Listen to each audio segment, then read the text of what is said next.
Pour toi, c'est quoi le meilleur album d'NTM? Paris sous les bombes. Ouais, c'était Paris sous les bombes, je pense. Ouais, vraiment. Ouais. Mais ce que je te dis, ce que j'aime bien dans cet album, c'est que vraiment, ils sont dans un truc où il y a toute cette histoire de la old school et tout d'un coup, ils trouvent des nouvelles formes, ils arrivent à produire un truc un peu plus new school. Et ça, c'est vraiment un album, je pense, qui est super fort.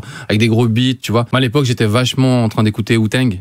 J'étais à fond dans le Wu-Tang et tout. Et c'est vrai que cet album-là, il y avait tu peux retrouver un peu ces gros beats, tu vois. Mais encore une fois, le point commun entre Wu-Tang, NTM, le graffiti, les Chevaliers du Zodiac et Mohamed Bourouissa, et le travail sur la périphérie, ou même sur les nouveaux cow-boys, c'est la fraternité. Le Wu-Tang, c'est une histoire de fraternité incroyable. C'était des types qui étaient au-delà de la galère. Ils avaient tous essayé dans la musique, personne n'avait réussi. Ils avaient des dettes pas possibles, il y a rien qui fonctionnait. Et à un moment, ils se sont mis dans leur coin à Staten Island en disant on en a marre d'être des parias, on va livrer notre truc le plus dur et le plus authentique possible avec leurs dernières économies. Et ça a été un des albums les plus vendus de tous les temps. Avec la formule la plus radicale qui soit. Bah ouais, mais je pense que voilà, il y a ce truc, à un moment donné, tu vois. En fait, quand tu te reconnais dans l'autre ou dans la proposition que tu peux faire avec l'autre, bah il y a une sorte d'écho, tu vois, qui se fait. Ouais, je pense que t'as raison. Il y a ce truc d'amitié qui est assez fort et de fraternité qui est assez fort, que ce soit dans le travail que j'ai produit. Je pense qu'effectivement, quand dans Temps mort, il y a ce truc-là en fait de relation forte entre une personne en prison et une personne à l'extérieur. Et ce qui fait tenir, en fait, et ce qui fait tenir, et c'est ce qui fait peut-être aussi aller plus loin, c'est cette relation entre les gens, en tout cas. C'est quoi pour toi aujourd'hui la marge?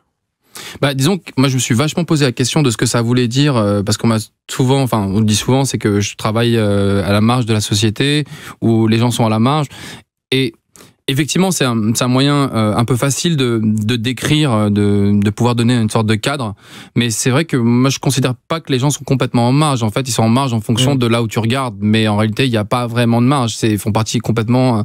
Les gens sont complètement intégrés à la société. Ils travaillent, ils bossent. Pas parce qu'ils sont. Toi, tu me disais que tu venais de Noisy-le-Sec. Parce qu'ils sont à Noisy-le-Sec, ils sont en marge. Non, c'est juste qu'en fait, ils font partie de la société. Ça dépend de quel point de vue tu te places, tu vois. Et je crois que voilà, il n'y a pas vraiment aujourd'hui, en fait, on peut plus raisonner comme ça. Pour moi, un type qui traîne au Café de Flore à Saint-Germain-des-Prés est beaucoup plus marginal qu'un mec du Wu-Tang. Bah voilà, et il peut l'être ou il peut pas l'être parce que ça dépend d'où tu te places. Si effectivement le mec, si tu me parles du gars qui est au Café de Flore, mais en même temps tu le regardes tu le regardes d'un point de vue où tu es au Café de Flore à côté au même endroit, bah non, pas effectivement non. Mais si c'est une personne qui le regarde complètement de l'extérieur, oui, il le paraîtra. Mais voilà.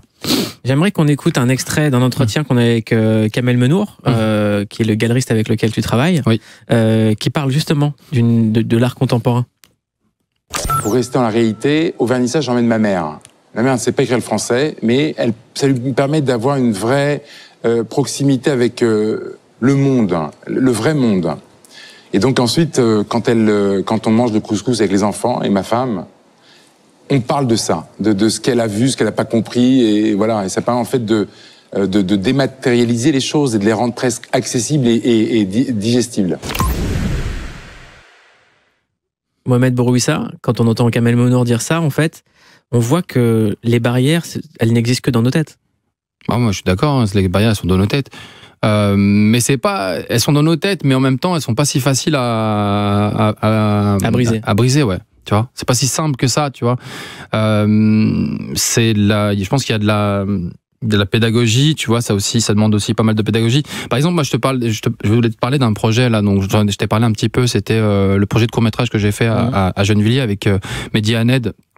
Qui est aujourd'hui un ami et qui est un très proche à moi, avec qui j'ai fait un film, qui lui était pas du tout dans le cinéma, qui un jour m'arrête, me dit il voulait faire un film, et au départ je lui dis bah écoute, on va essayer de faire un court-métrage avec toi, et lui il comprenait pas trop, il croyait que j'étais en train de raconter des conneries, parce que lui au départ il rigolait, et petit à petit en fait, pour pouvoir l'emmener à réaliser un court-métrage de cinéma, et enfin qu'on réalise un court-métrage, ça prend du temps, c'est de la pédagogie, c'est pas comme ça en fait que ça arrive, parce qu'en fait on a des éducations qui nous permettent pas obligatoirement de se dire que ça, on peut tendre vers là, tu vois. Et ça demande quand même du temps et de briser pas mal de stéréotypes en fait qu'on a et avec lesquels on a grandi. Écouter un extrait on a reçu sur le plateau de Click Didier Héribon qui était avec Omar Sy. Et j'aimerais qu'on écoute Omar Sy qui parle de ça. À Trappes, j'étais très très bon. J'étais des premiers de ma classe, les meilleures notes, des félicitations partout. Je captais tout très très vite. Il y avait plus de problème. L'école n'était plus un souci. Et qu'arrivait dans le lycée. Et quand j'arrive dans le lycée qui change un peu de classe sociale, on monte d'un étage. J'arrive là-bas. Moi, dans mon esprit, je suis peinard parce que pour moi, je suis un génie. J'arrive là-bas, je suis moyen, mon pote. J'ai rien d'un génie parce que tout ce qu'on m'a appris, c'est des trucs pour les nuls. Donc oui, chez les nuls, je suis génie quand il n'y a que des nuls. Mais quand c'est la vérité, et en fait, je suis moyen. Tu te rends compte qu'un bon élève à Trappes, c'est un élève moyen dans la vérité. En fait, on nous a inventé un monde. Et donc, en fait, quand t'es bon chez nous, t'es moyen, en fait. Donc ton maximum, c'est d'être moyen. Parce que moi, j'étais au maximum, vraiment, sans me la raconter. Et en fait, j'étais moyen. Je me suis rendu compte, je me suis dit, putain, ils m'ont menti, quoi. Mohamed Bourouissa? Bah, ça m'en vachement triste, en fait, de ce qu'il dit. Ça me fait beaucoup de peine, en fait, bizarrement. C'est genre, ouais, ouais, j'aime pas ce qu'il a dit, en fait. Parce que ça te parle. Parce que je trouve ça dur, en fait. Je trouve ça hyper dur. Je trouve ça hyper dur. Et en plus, ce qui est drôle, c'est qu'il parle de vérité. Comme si la vérité, elle était dans ceux qui avaient des super bonnes notes. Et ouais, enfin, je sais pas comment dire ça. Moi, même à la limite, ça me blesse un peu. Bizarrement, ça me fait mal. Peut-être que je m'y retrouve aussi. Peut-être parce que je m'y retrouve, j'ai l'impression que ça me blesse. Mais c'est vrai que lui aussi, il est blessé en en parlant. Ouais, ça se sent en fait. C'est ça qui est ça hyper dur. Après, moi, j'ai toujours été un élève moyen. Et même dans mon collège à Courbevoie, qui était un collège moyen, j'ai toujours été moyen. Donc, j'ai pas été bon à l'école. J'étais hyper mauvais en orthographe. J'étais vraiment avec des vraies difficultés. Mais par contre, ouais, j'avais ce truc où j'aimais dessiner et j'avais ça qui me permettait de pouvoir m'accrocher à quelque chose qui me plaisait.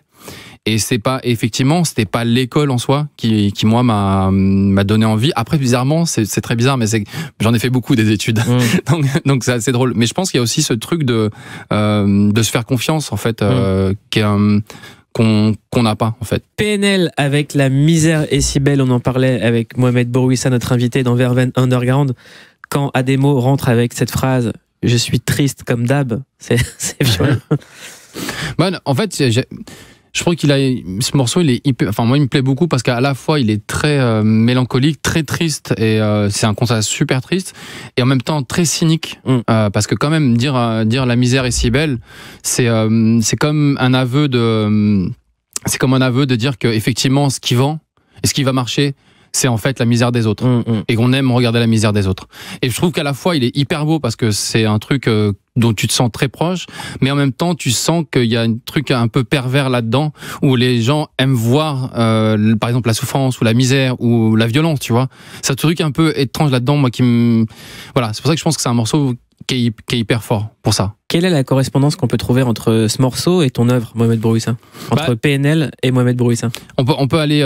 moi, c'est aussi une analyse critique que je fais aussi de mon travail, si tu veux, dans le sens où, effectivement, quand je fais Périphérie, je m'adresse à personne, je m'adresse à moi-même et je m'adresse beaucoup à mes potes. La série fonctionne super bien, elle a un vrai succès, parce qu'aussi, elle fonctionne pour des gens qui sont extérieurs ou plus bourgeois et qui voient ça de l'extérieur en se disant « Ah, ben c'est ça la banlieue, tu vois ». Mais au final, non, peut-être pas, c'est pas ça. Ce que je questionne, c'est ce que vous êtes en train de regarder, en fait, c'est pas vraiment la réalité, tu vois.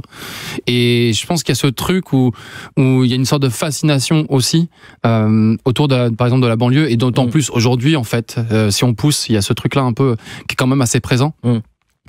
Et il y a ce rapport-là entre la misère est si belle, je trouve que c'est assez juste, tu vois. Il y a une sorte de pas de cynisme, mais un petit peu, tu vois, une sorte de cynisme en fait, où il y avait un film que je trouvais assez beau qui s'appelle Enjoy Poverty, donc je vous invite, je sais pas si tu as eu l'occasion de le voir, qui est assez violent, qui était de Renzo Martins, où en fait il va filmer en Afrique et rejoue le colon, et d'une certaine manière c'est les gens sont pauvres, on leur tirent encore une dernière chose, qui est leur représentation et qui est leur image.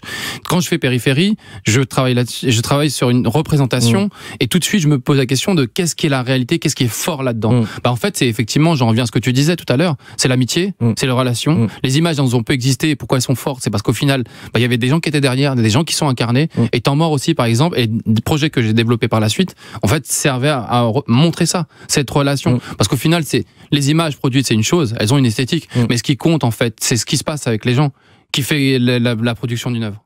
Représenter, c'est un